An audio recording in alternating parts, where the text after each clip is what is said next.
'Cause you're a field, and you're a field full of stars.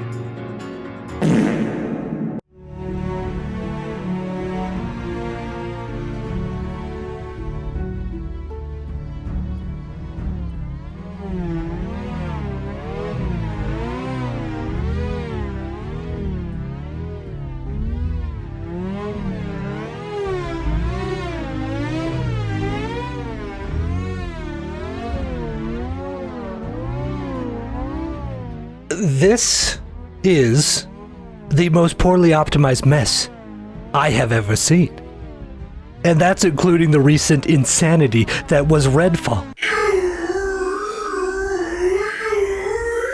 Wait a second. Before you go grabbing your pitchforks and bonfire supplies, hear me out for a second. I have sort of come around to liking this game. That's a strong word. Maybe tolerate. But by golly, I'm gonna complain about it before I give it any sorts of props. Though I've mostly snapped out of my rage concerning this game, when I first started it, I was absolutely mad about it. Like physically angry where I could feel it in my guts. It's 2023 and they're releasing a game this poorly optimized? Now, I get maybe I'm using the word optimization wrong. I already talked about this in Starfield, but like, it's just a mess. It's a frame rate mess. That's what this game is. This game is a frame rate cacophonous mess. I can run Resident Evil 4 Remake on high to max settings and not even dip below 60 FPS. Wow, it looks amazing. Even when there are 10 enemies moving around a large area, it still holds around 70 frames per second, and most of the time it's around 90 frames per second. I can run Doom Eternal at max settings with ray tracing on and get over 60 frames per second, but you lower the graphics in Starfield to look like Animal Crossing.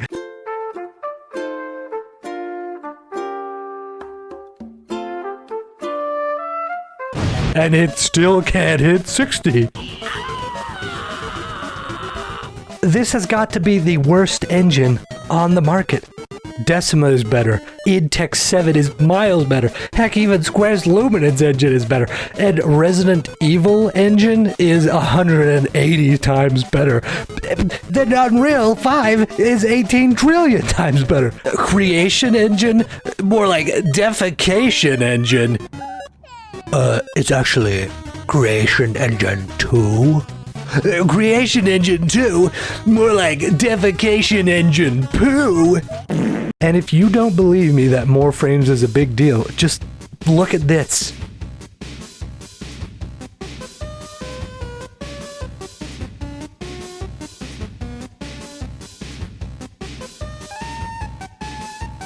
Yes, the game is a nightmare factory of blurs and frame drops, but I downloaded a mod to add DLSS to the game.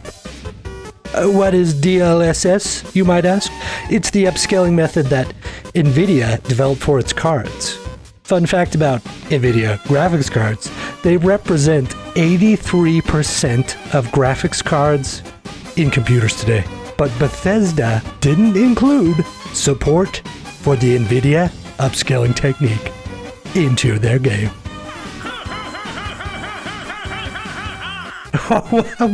What? You can't even make this stuff up.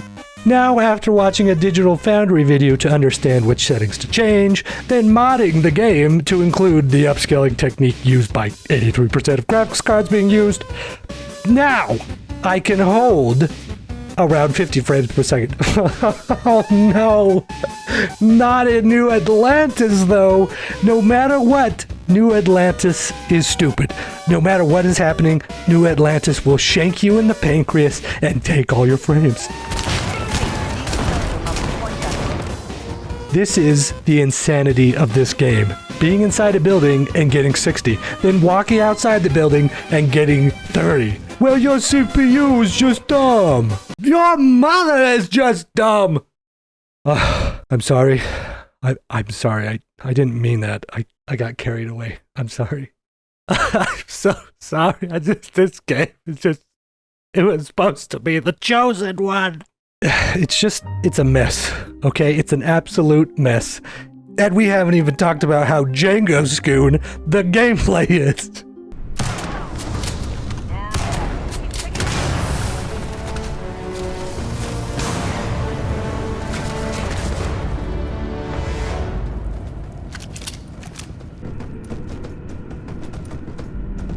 See this guy? This guy is a PlayStation 2 NPC. Well, why do you care? I care because I've been playing Bethesda games since Morrowind in 2002.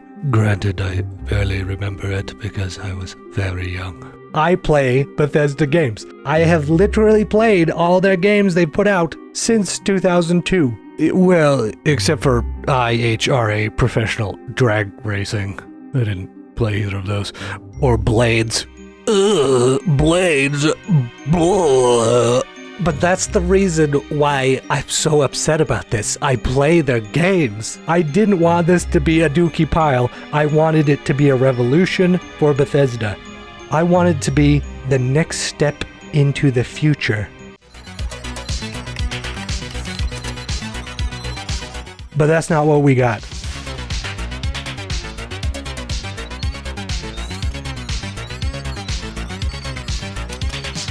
It's Skyrim. It's just Starborn instead of Dragonborn.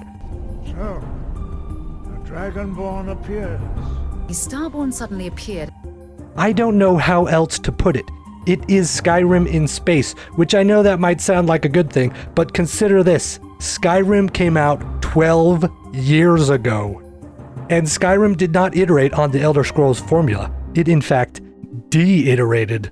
It removed a lot of the formula to make it more immediately user-friendly. Starfield is the same thing as Oblivion, which came out in 2006.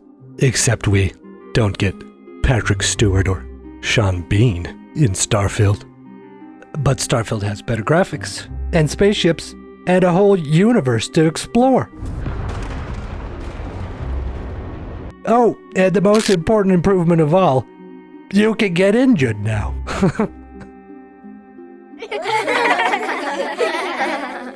It doesn't need to be bigger, it needs to be tighter. It doesn't need to be more grand, it needs to be more grounded. Dial in the NPC interactions.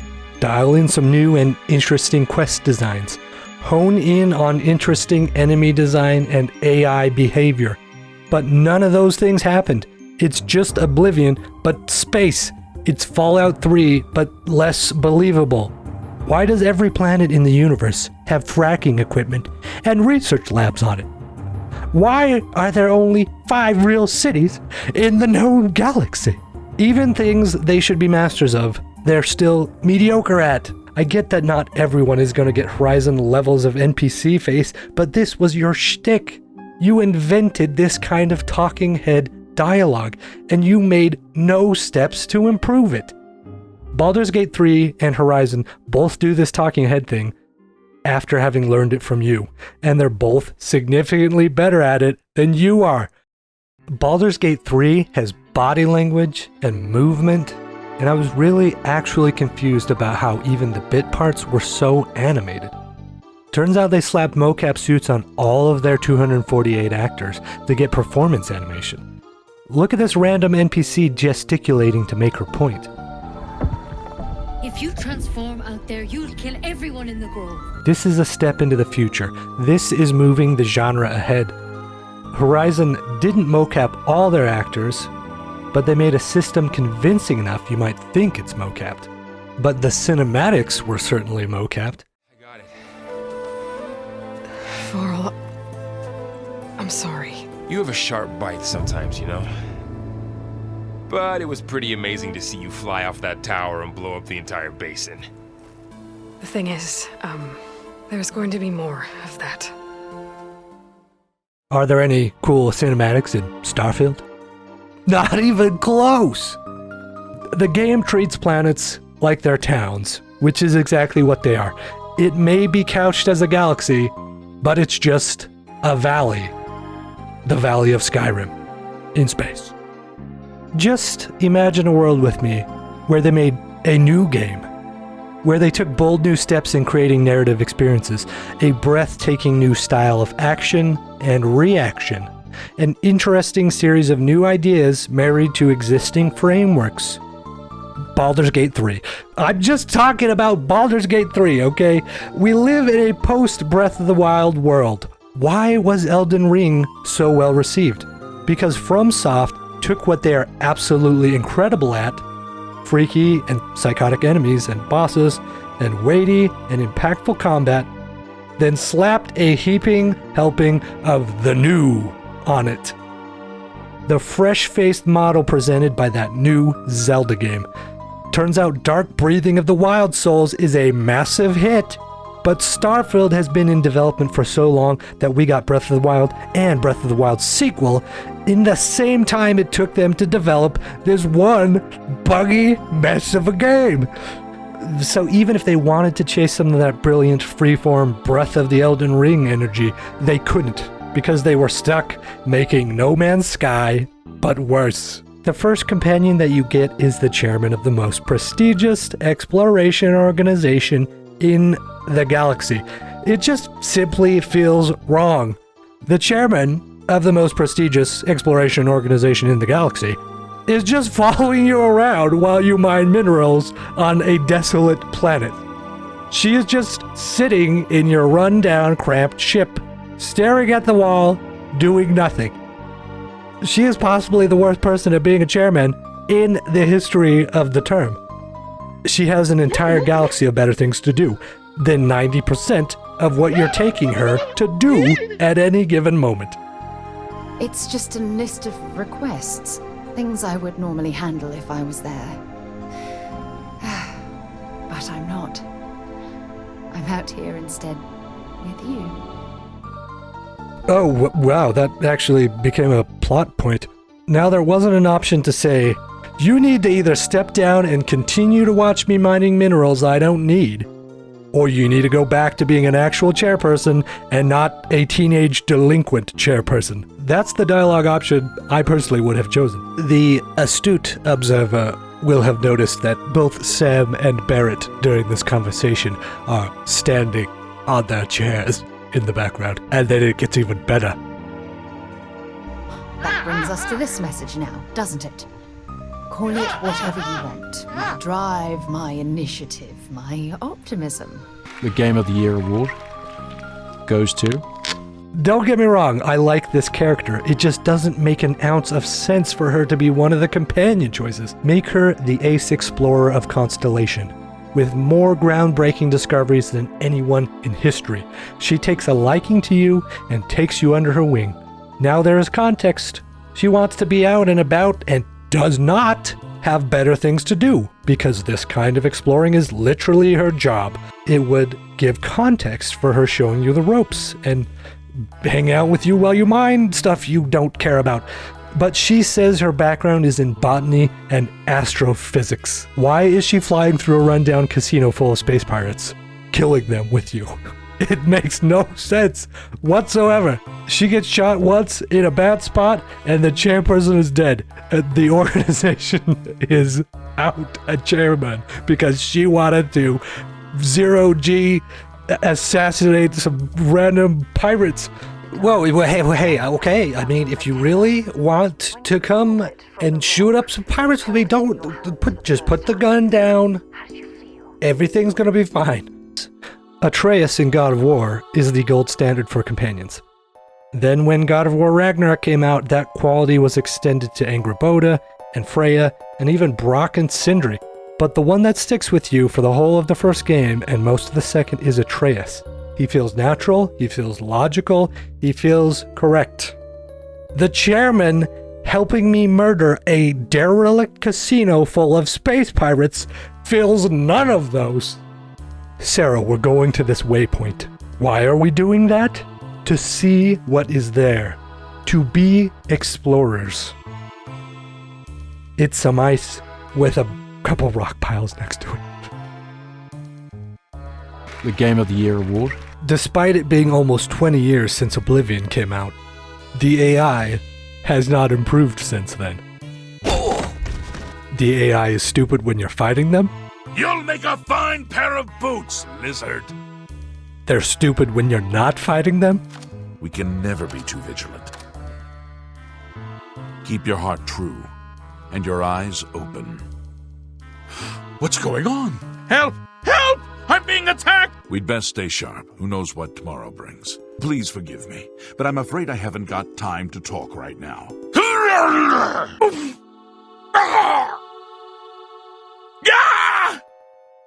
Sorry, but I'm too busy to talk right now. Try one of the other blades, perhaps Roliand or Cyrus.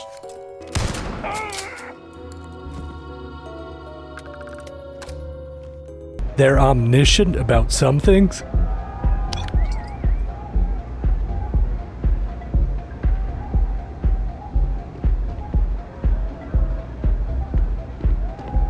Neon Security, you're under arrest. And oblivious about others. This is the jail. Why would you do This is such a thing? where they keep the criminals. AI, that could have been the breakthrough. Make one of these with absolutely impeccable AI. That could have been their Breath of the Wild breakthrough. But we have Oblivion AI instead. Have something for me? It's good to be a Fighters Guild member, don't you think? Persuasion in these games has never really made any sense. I killed a bunch of your men, but I persuaded you to just let me go. Now we're weirdly friends. Can't believe this. I killed a bunch of your men, but I persuaded you to just let me go. Now we're weirdly friends. Fine. This is your fault. You better lend us a hand. I mean, we're friends now, and that's what friends do. I killed a bunch of your men, but I persuaded you to just let me go. Now we're weirdly friends. Yes, I'm beginning to see the opportunity.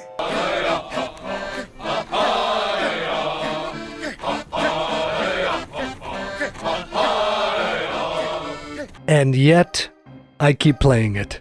The inherent contradiction of human nature has once again laughed in my face. I keep caring about seeing Sarah's affinity quest completed, despite the fact that she's clipping inside of the console and still talking in her spacesuit radio voice.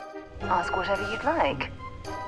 I keep being intrigued by this man and his wife and their corporate competition. I know Constellation seems to take up so much of my time, but I never stop thinking of you, wondering what maneuvering you're doing to take over the company and drive me out. It's how I show my love.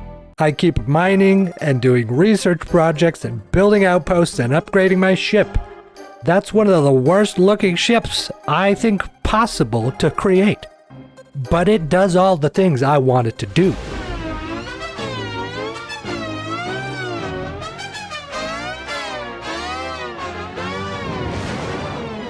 A fitting name. I keep wanting to make more money so I can get a bigger ship, so I can get more resources, so I can do more research, so I can shoot more pirates. It is Skyrim, but I loved Skyrim. I'm not as mad as I was when I first started. I modded the game. I have acceptable frames per second now. I've been through the stages of grief. My vision of what the game could be died 5 minutes into playing it. I'm at acceptance now. The loop is pretty fun. Seeing new cities is fun, as long as I don't think of them as planets and just think of them as what they truly are, cities. It's a much better game experience. The voice acting is excellent. I never asked for this. The characters, while the relationships don't feel earned, they do provide some fun payoffs. But just when I think I'm in, I have an important personal decision to make. But I need to discuss something with you first. Yes. I get let down again. Hello. Before I was Everybody, with the it's me, Navigator Ari, Corps, and I was just wanted to Clone say, just part say of the yes. United Colony There's times Unit. in your life when you say, When the no, I Colony can't War do broke out, YouTube, no, I can't do I rap. was No. posted as the Chief Navigator. My emotional experience with the first Vanguard quest is basically a microcosm of the entire game. This looks kind of stupid. What's left of the settlers? The work of Oxysio Machina. A terramorph. Oh, that could be fun.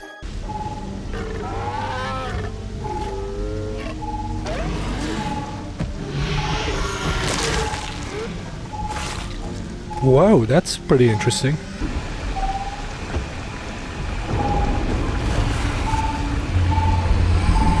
The sounds of it getting closer, that's pretty intense.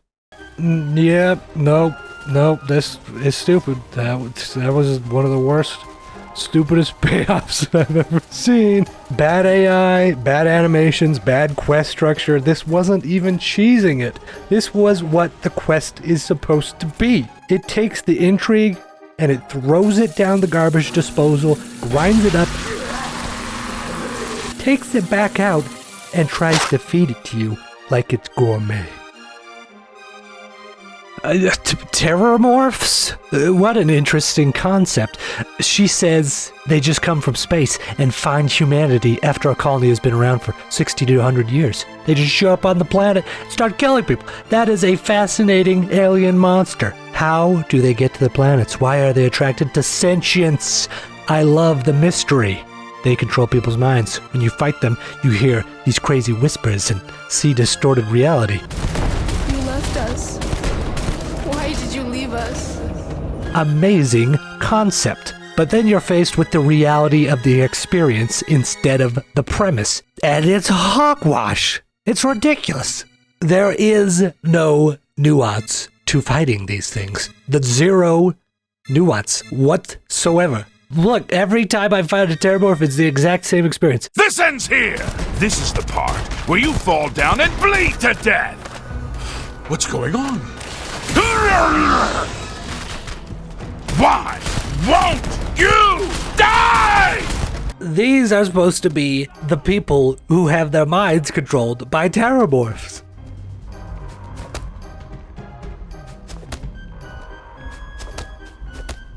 It's not just poor, it's terrible. The experience doesn't match the premise. You know how they made this quest? Change the global illumination to night, click 3 times to place enemy spawns, record some dialogue, bada bing, bada bang. They've been making this game for 7 years. I just looked it up. They've actually been making it for 8 years. Starfield is worse than the sum of its parts. When you think about the shipbuilding, the factions, the loot, the gunplay, it should add up to something more. But the actual experience of playing the game is dull and extremely unfocused. I try not to drown in nostalgia because that is an easy ocean to drown in, but I truly think Skyrim is a better game than Starfield. 12 years later, Skyrim is still a better game. I didn't realize it felt that way until playing Skyrim again, recording footage for this game. Both of them have uninteresting and uninspired combat. Both of them use the exact same conversation talking head experience, except one of them has slightly better looking polygons and significantly worse frames per second.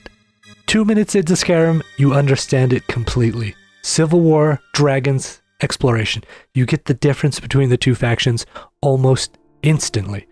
Every crypt, every city, every person is grounded in the culture of this specific place, and every experience that you have drives towards that cultural perception of this Skyrim Valley.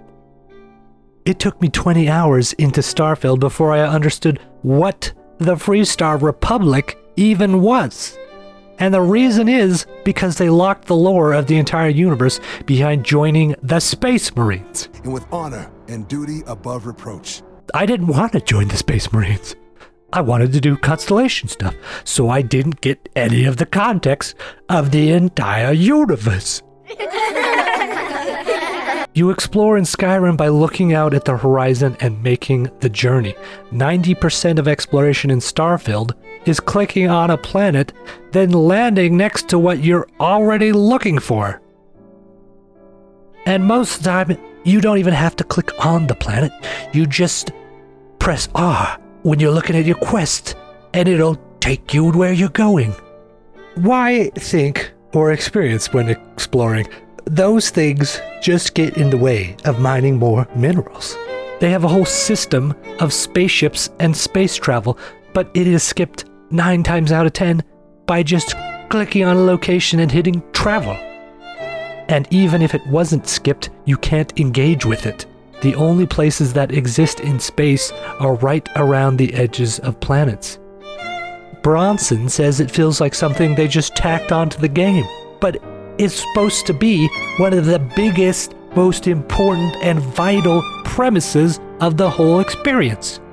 Thanks, Obama. And if you do have to travel across a planet, it's going to be a procedurally generated lifeless rock of nothing. Even when it's got flora and fauna covering it, it retains the feeling of complete lifelessness. I played some Skyrim to get footage, and I was honestly thinking to myself, do I just want to play Skyrim again instead of Starfield? The answer is ultimately no. I do want to see how Starfield ends, but if someone asked me in 2023 if they should play either Starfield or Skyrim, I would unreservedly say Skyrim. If you're getting joy from this game, that's awesome.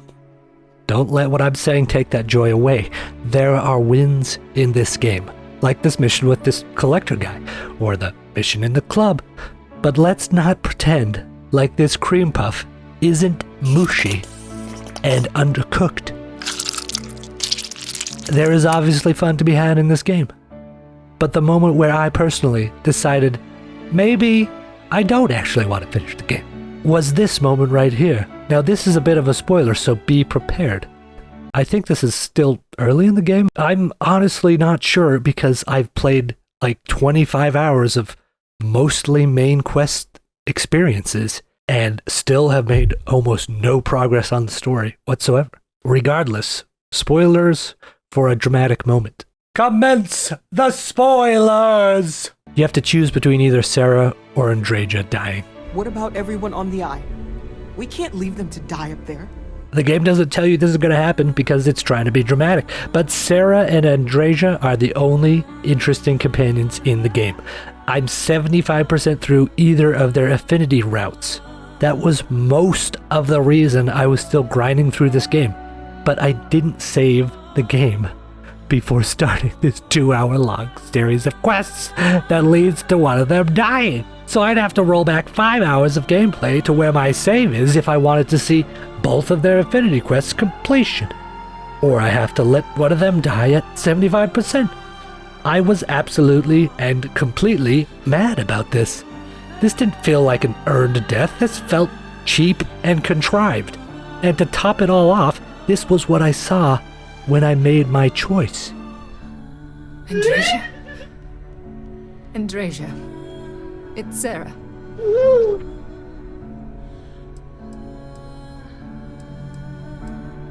There's nothing we can do now. Andreja.